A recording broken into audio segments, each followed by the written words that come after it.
Good morning, this is Dawn Hillman, and I am going to do my project on workplace violence and bullying harassment, concepts in nursing management. The goals and objectives that I hope that you take away from this presentation are: how do you identify harassment and bullying? How do you deal with harassment and bullying in your department? Tell me about good and bad ways previous managers have dealt with your harassment and bullying. And above, how would you have dealt differently with that harassment or bullying? Do you feel like your organization does a good job on education and prevention with harassment and bullying? I'm going to speak first with nursing concepts and nursing processes in our book from Marquise and Houston. So how to effectively address harassment. We're going to utilize the conflict process. So identifying latent conflict implies the existence of antecedent conditions such as short staffing and rapid change. In this stage, conditions are ripe for conflict, although no conflict has actually occurred and none may never occur. Perceived conflict is intellectualized and often involves issues or roles. The person recognizes it logically and impersonally as occurring, but does not feel emotionally involved in the conflict. Felt conflict or affective conflict is emotionalized. There's hostility, fear, mistrust, and anger. It is possible to perceive conflict and not feel it. No emotion is attached to the conflict, and the person views it only as the problem to be solved. Feels conflict is present, but may be unaware of its roots. Another one is manifest conflict or overt conflict. Action is taken, withdraw, compete, debate, or seek conflict resolution. Individuals are comfortable with or reluctant to address conflict for many reasons. They may fear retaliation or ridicule, alienation, or that they don't have a sense to speak up. And it could also be that they have past negative experience with conflict situations. Conflict management, the optimal goal in conflict is a win-win for all involved. The outcome is not possible in every situation, and often the leader's goal is to manage the conflict in a way that lessens the perceptual difference that exists between the involved parties. You must identify which conflict management or resolution strategy is appropriate for each situation.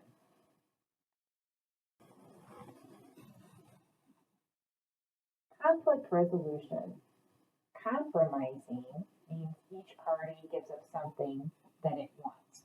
Although many see compromise as an optimum conflict resolution strategy, it may result in a lose-lose situation because either or both parties perceive that they have given up more than the other and therefore they feel defeated. Compromising only becomes a win-win only when both parties perceive that they have won more than the other person. Another conflict resolution is competing. One party pursues what it wants at the expense of others. Zero-sum game, because only one party typically wins, the competing party seeks to win regardless of the cost of others. So there are times when managers may use competing when a quick or unpopular decision needs to be made. It is also appropriate used when one party has more information about the situation than others. Competing is appropriate when a person needs to resist unsafe patient care policies or procedures, unfair treatment, abuse of power, or ethical concerns.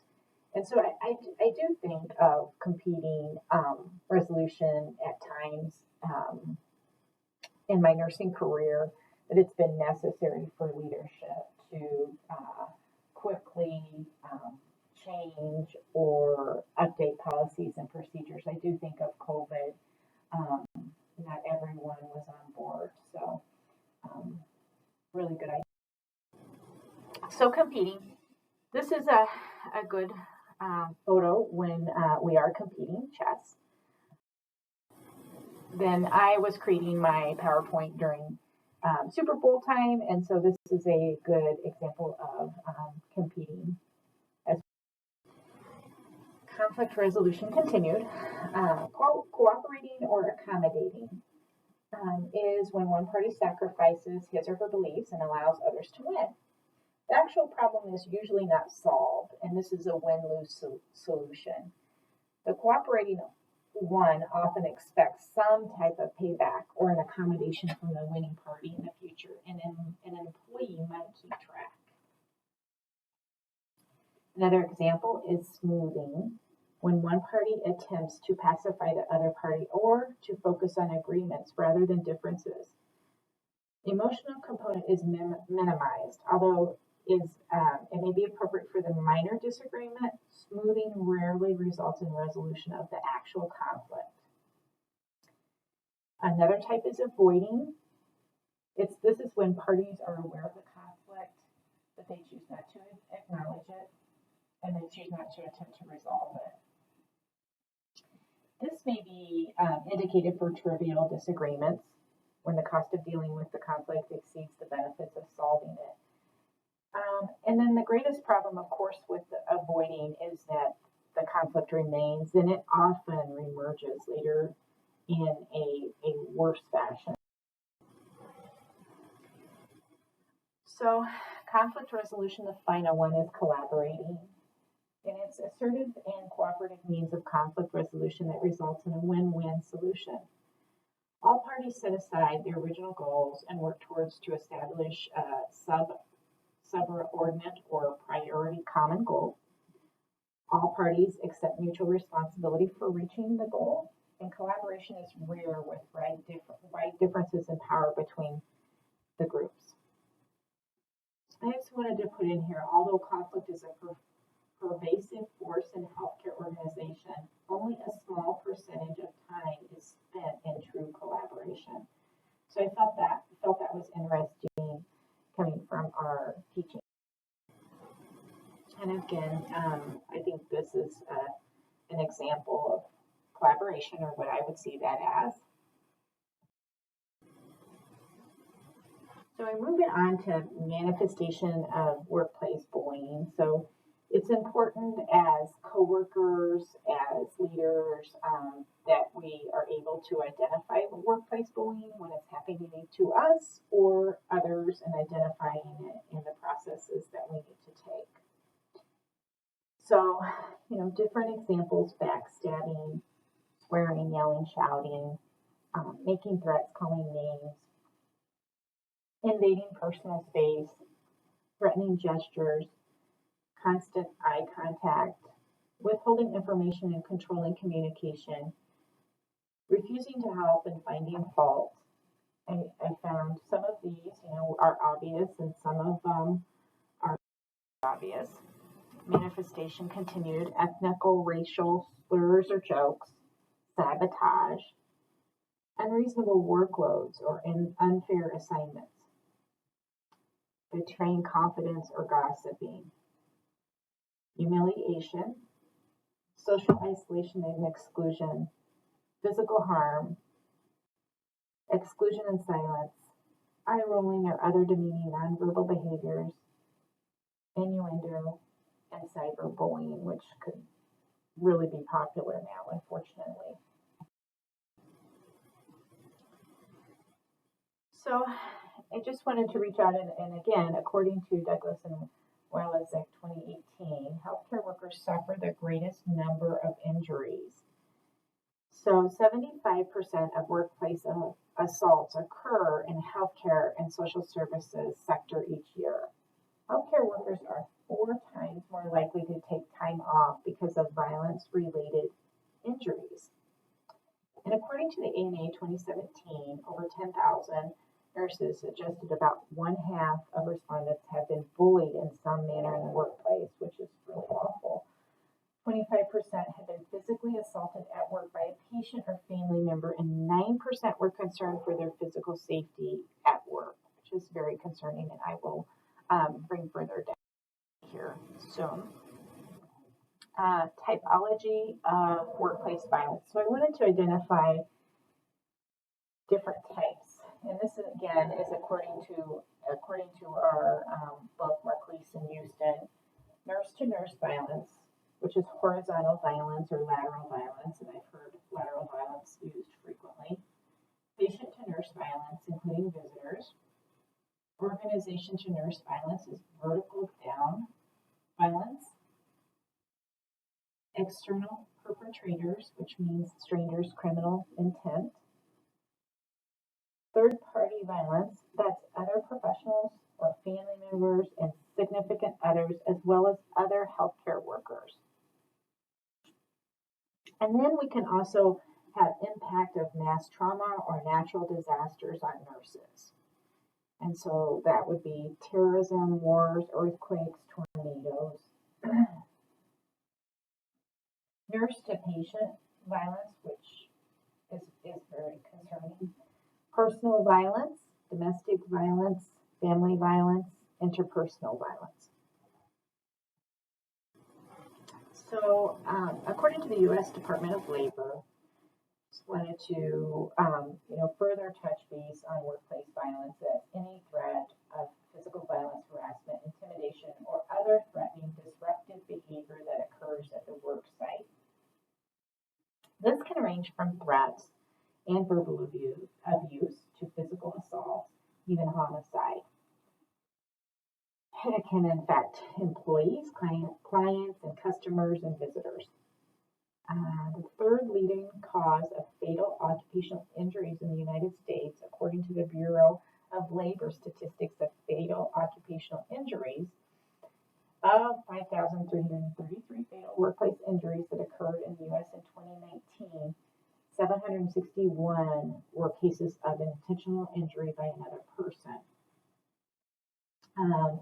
So workplace violence is a major concern for employers and employees nationwide that we really need to respect and take this education seriously.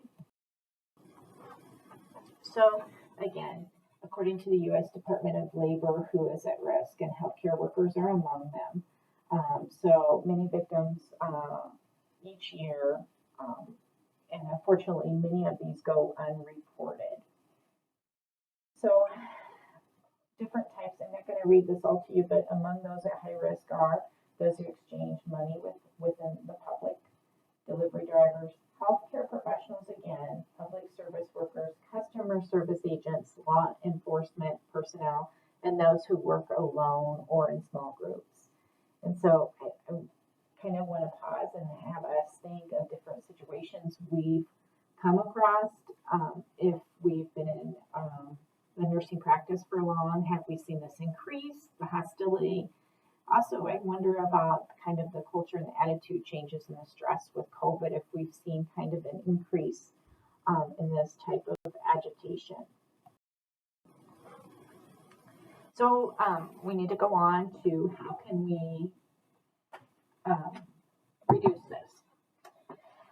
First of all, we need to identify it, and it can be prevented or minimized if employers take appropriate precautions.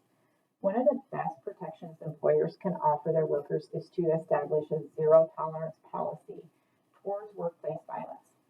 This policy should cover all workers, patients, clients, visitors, contractors, and anyone who comes into contact with the company.